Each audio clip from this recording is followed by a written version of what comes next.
Okay, I'm doing another distortion pedal shootout. This time with 4 pedals. This is a Davison, $54.99. That's the price in dollars and cents. I think it would cost about 60 or 65, 70 bucks with shipping. You might get free shipping. Anyway, let's say $70 tops, right, for everything. That is a great piece of wall art, even if it never functioned, but it does function, at least somewhat. There is a little bit of a buzz in the B. We've got our budget strings that it arrived with. We've got our humbucker. We're going through Monoprice 15-watt tube amp. We have the Behringer normal form factor vintage tube overdrive TO800. It's a green plastic pedal. They have a lot of pedals in the $24.99 price point.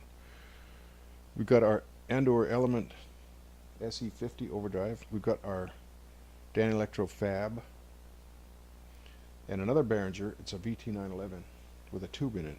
Let's try that.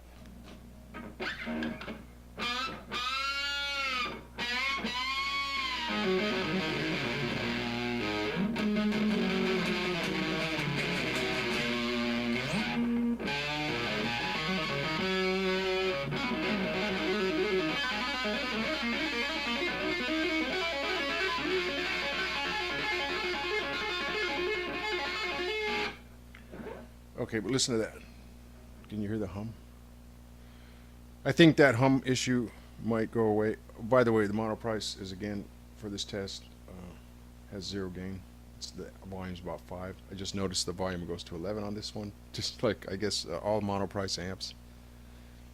But listen to that. Now, when I bought it, or when I unboxed it and plugged it in over there, I'm pointing over there because that's where it happened, it was like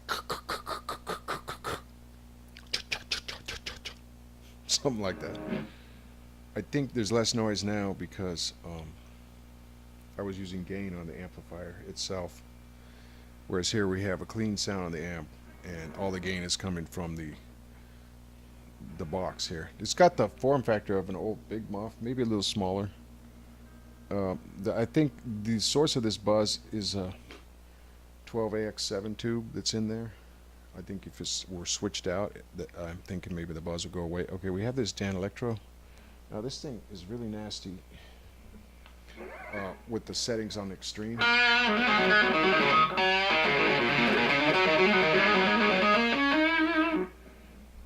Not pleasant at all. I'm going to turn the level down. It's the most powerful of these pedals.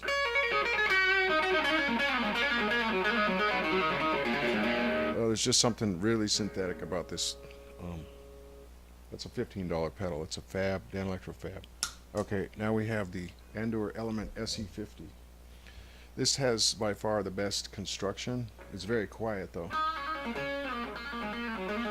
It's very buttery.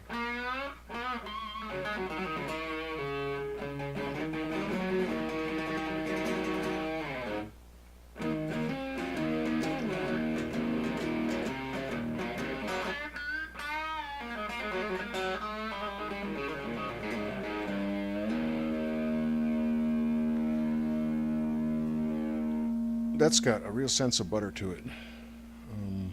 That was with gain and volume all the way up. Ooh, why don't we try a couple of these? Okay, we got a lot of. This is with the Behringer, the other Behringer vintage tube overdrive, the normal form factor. It's a plastic green.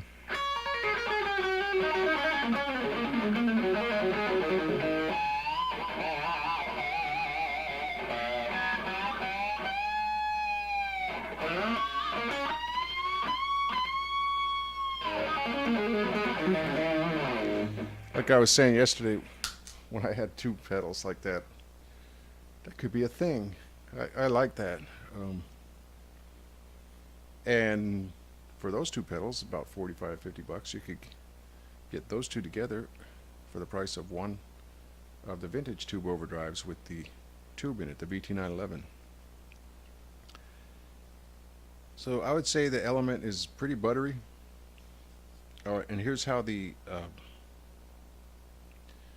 TO-800 Behringer sounds on its own. It's also rather quiet compared to the rest of the pedals.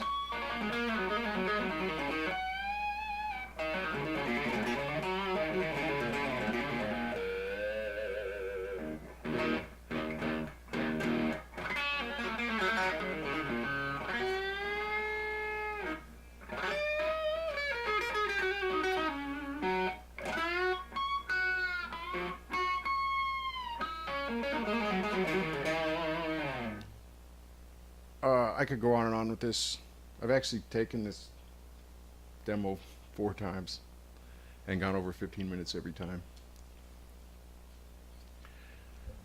Since I can't give you a great sound demo, I'll just give you some impressions. The VT911 from Behringer by itself, about $45. If you could get rid of the hum issues, or if you got one that didn't have hum, or if you could put a tube in it that would get rid of that, by far has the most depth by itself. Tone wise, it blows the other ones away. The Danelectro Fab is $15, $14.99. I just say don't even. I don't want to say anything bad about any of these products, but I won't be using this. It's my belief at this point in time that I will not be using this pedal. The Andoer Element SE50 has by far the best construction. It's real old school. It reminds me of a pedal from 1980 or something. Metal, nice green paint job. Got a good click response on the switch. That Behringer one with the tube in it, the VT911, does not have a good click response. It's just no response whatsoever. Okay, and then the Behringer TO-800 is also pretty smooth like the Andoer, but it's a plastic construction. It's $25. I think the Andoer is $23. I'm going to put a photo link so you can see these pedals, so you'll know at least what I'm talking about. In the photo from left to right, you're going to have your Behringer TO-800, your Andoer Element SE50, your Danelectro Fab, and your Behringer Vintage Tube Overdrive VT911. In case you click on the photo and want to see. So yeah, the Behringer with the tube in it, by far the most character. I liked those two green ones together, and you could get both of them for about the same price as that Behringer. They had a bit of a crackle to in line like that, but yeah, I was liking that. Let's try that again. Just I can never get tired of these pinch harmonics.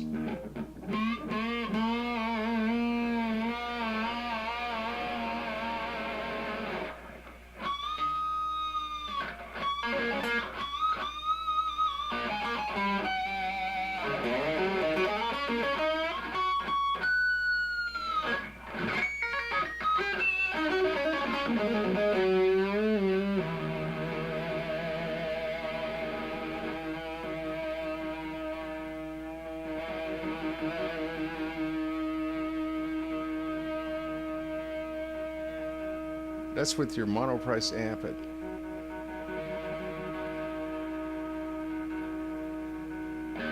not bad, but listen to that.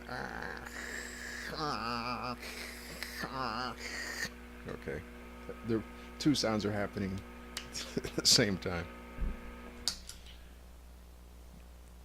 Listen to that sustain on there. Wow. I don't even think you'd bug your neighbors. It's not that loud in here.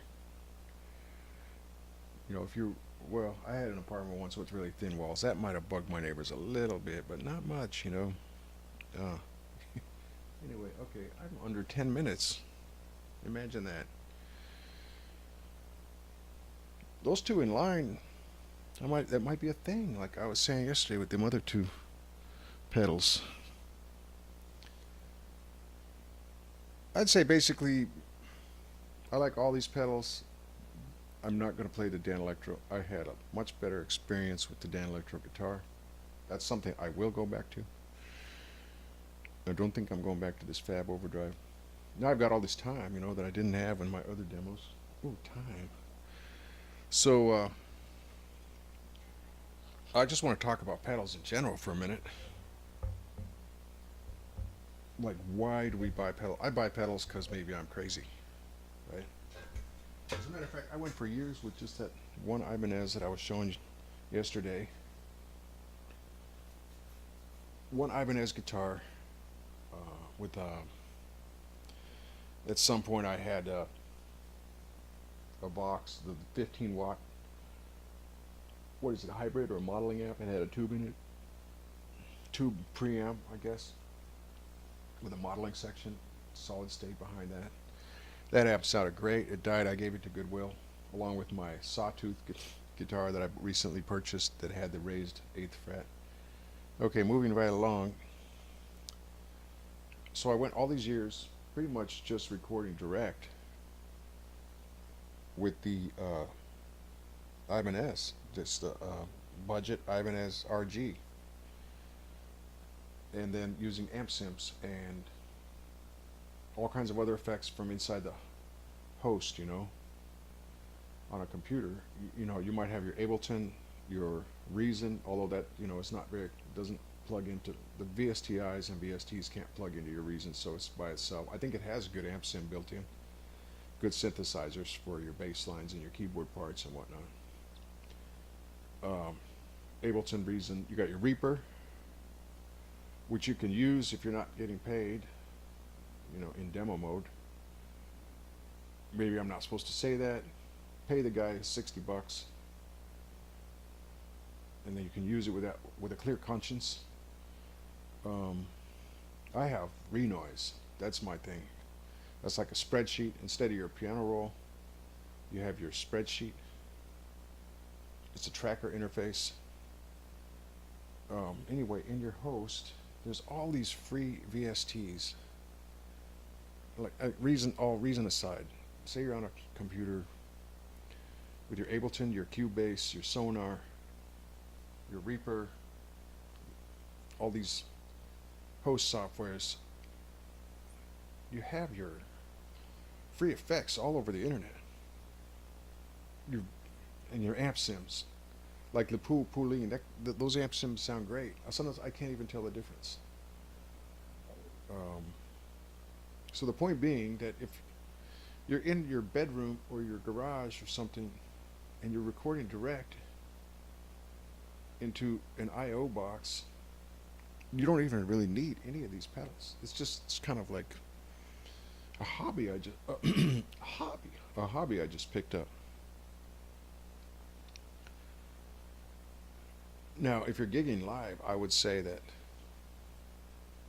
these pedals, combined with the amplifier, are more reliable on stage than having a laptop with all kinds of simulators and effects in it.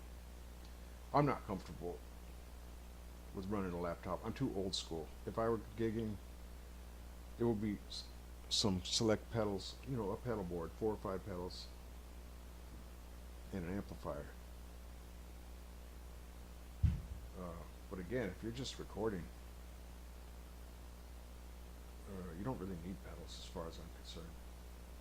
Also, you could go really old school, like I guess Richie Blackmore with an old Marshall and a Strat, pretty much no pedal at all, and just see if you can control that 100-watt Marshall with your technique. Same thing with a Michael Schenker or somebody, I think back in the 70s. I'm not sure they used a lot of pedals, if any. But pedals are fun, and I've got to go because I am at 1450 and counting.